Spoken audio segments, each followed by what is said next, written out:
உங்கள நாங்க பலமுறை ஒரு இன்ஸ்பிரேஷனா பார்த்துருக்கோம். முதல் முறையா எரிச்சல் வர அளவுக்கு பண்றீங்களோன்னு தோணுது. பிகாஸ் வந்து அ எல்லாரும் உங்களுக்காக முட்டு குடுத்துட்டு இருக்காங்க. இந்த விர்ச்சுவல் வாரியர்ஸ் எல்லாரும் வந்து, "இல்ல அப்படி கிடையாது. இது ஃபேக்கு."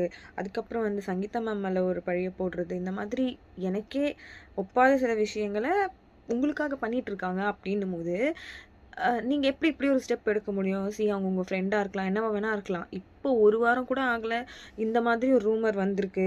இல்ல இது உண்மையே கூட. உங்களுக்காக வந்திருக்கு. அப்போ வந்து நீங்க இந்த மாதிரி ஒரு ஸ்டெப் எடுக்கும்போது, இத இத யார் ஒத்துப்பாங்க? உண்மையாவே உங்க ஃபேன்ஸா இருக்கிறவங்க இத ஒத்துக்கவே மாட்டாங்க. பிகாஸ் இது வந்து கரெக்ட்டே கிடையாது. எந்த வகையிலயுமே சீட்டிங் வந்து ஒரு சரியான விஷயமா யாருமே எடுத்துக்க மாட்டாங்க. அ நான் இப்பவுமே நெறைய பேர பார்க்குறேன். எல்லாரும் வந்து ஒரு பக்கம் இருந்தாலும் நான் விஜய் அண்ணாக்கு தான் சப்போர்ட் பண்ணுவேன். ஒரு ஆணும் பெண்ணும் இப்படி பழகக்கூடாதா? ஃப்ரெண்டா இருக்கக்கூடாதா? சி எப்படி அவங்களுக்கு அவங்க உண்மையாவே ஃபேன்ஸ் தானான்னு தோணுது. தப்பு யார் பண்ணாலும் தப்பு தான். இது நான் போன வீடியோலயும் சொல்லியிருந்தேன். இப்பயும் நான் அதே பாயிண்ட்ல தான் நிக்கிறேன். தப்பு நீங்க பண்ணாலும் நான் தப்புன்ற சைட்ல தான் நிப்பேன். உங்களுடைய கொள்கைகளெல்லாம் நான் பார்க்கணும். இப்படின்னு நான் பேசிக்கிட்டு இருந்தவ தான், இப்போ வந்து ஒரு செகண்ட் யோசிக்க வேண்டியது இருக்கு. எல்லாருமே சொல்ற மாரி பர்சனல் லைஃப்ல இவ்ளோ ஹார்ட் ரூத்தா இருக்கிற ஒருத்தரால, அ பொது வாழ்க்கையில மட்டும் என்ன பண்ண முடியும்? அப்படின்னு யோசிக்கிற அளவுக்கு நீங்க பண்ணிட்டீங்களோ! அப்படின்னு தோணுது. நான் மட்டும் கிடையாது. என்ன மாரி பல பேர் வந்து ஒரு செகண்ட் அப்படி யோசிச்சு, ஒரு ஸ்டெப் பேக் நின்னு யோசிப்பாங்க அப்படின்னு நெனைக்கிறேன். நீங்க என்ன வேணா பண்ணலாம். அது உங்களோட பெர்சனல் லைஃப் தான். இப்பயும் நான் அதுதான் சொல்றேன். ஆனா, உங்களுக்காக இத்தன பேர் நிக்கிறாங்க. அவங்களுக்காக நீங்க என்ன பண்றீங்கன்னு இருக்குல்ல.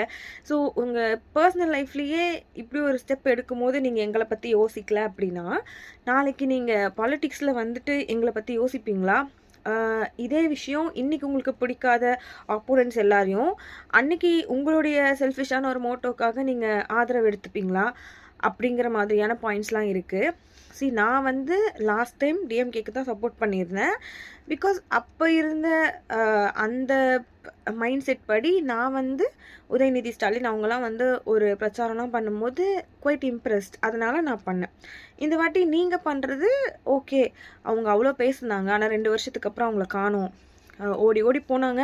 அதுக்கப்புறம் ஓடலையே! அப்படின்ற ஒரு மைண்ட் செட் தான் எனக்கெல்லாம். இப்போ நீங்க பேசுறீங்க. பட் நாளைக்கு நீங்க என்னவா இருப்பீங்க அப்படிங்கிறது எலக்ஷனுக்கு முன்னாடியே ஒரு டவுட் வர அளவுக்கு யோசிக்க வைக்குது. ஸோ ஒவ்வொரு ஸ்டெப்பையும் நீங்க எடுத்து வைக்கிறத வச்சு தான் உங்களுடைய ரிசல்ட்ஸ்லயுமே அது வந்து வரும் அப்படின்னு நெனைக்கிறேன். இது இதோட நின்னுடுச்சு அப்படின்னா, நீங்க ஜெயிக்கிறதுக்கும் வாய்ப்பு இருக்கு. இல்ல தோக்கறதுக்கும் வாய்ப்பு இருக்கு. ஆனா இத நாங்க இப்படி தான் கன்டின்யூ பண்ணுவோம்.